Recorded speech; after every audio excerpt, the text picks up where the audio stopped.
It was Brian. We got to play RQG tonight. Yeah, finally. Keep going, keep going. We're getting close to the end. So we left the party up in the ruins. They'd been ambushed, but they got in contact with the ensorceried baboons and one saber-toothed cat spirit thing. Took care of the cat, but the baboons had taken down Josh Dakos. As the fight continued,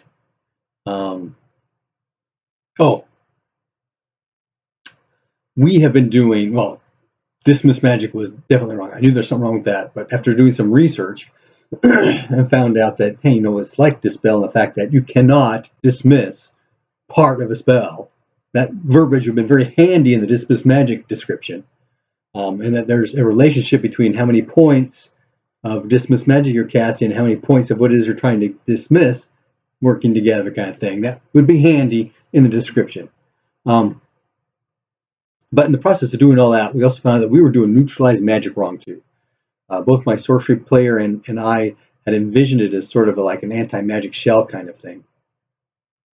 But no, it's like dismiss magic.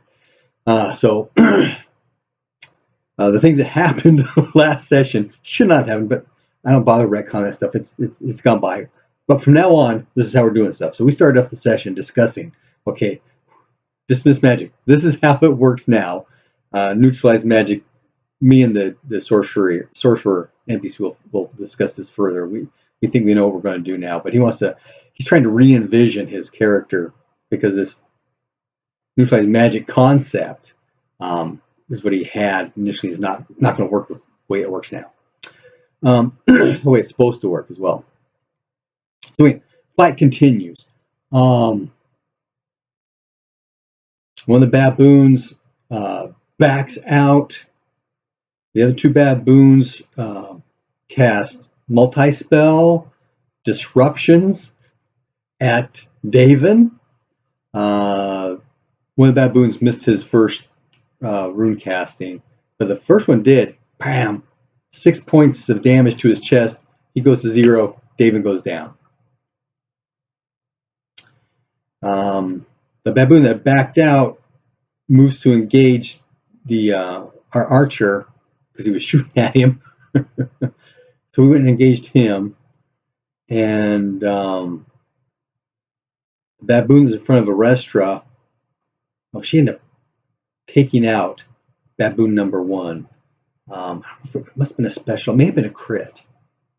It might have been a crit with her, axe and that slash spell she's got on. So that all gets doubled, right? So he went down. So the baboon in front of her moved out of the way, and the cat did a multi-spell demoralize on everybody, but everyone made their save. So she moves forward and starts attacking Arestra. Tears down Arestra's shield 2 rounds in a row, but Arestra is throwing repair on it to keep it up.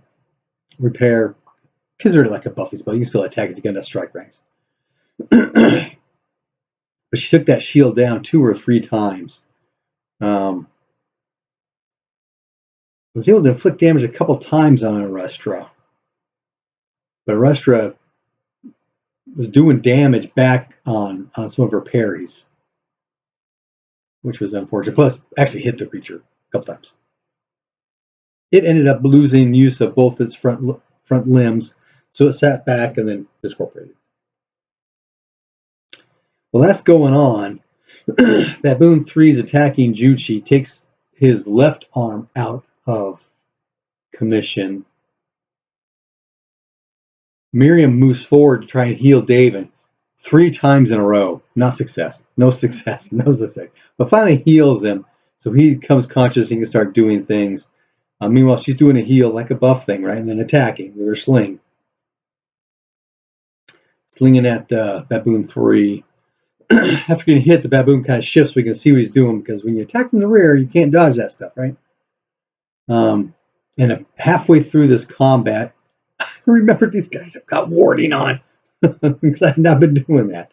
So we started doing the warding stuff, and that never took effect because the resistors were always made it through.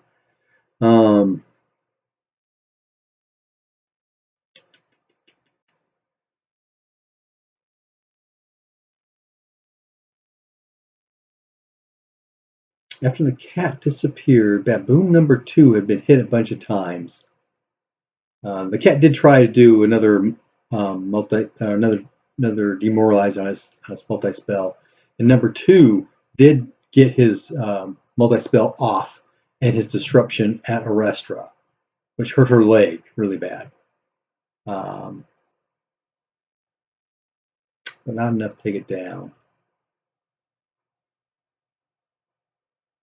Yeah. But she nailed that baboon. Hit a 1 hit point left. Somebody did a sling later on. Okay. And I forgot what happened with baboon 3, but they ended up killing all the baboons.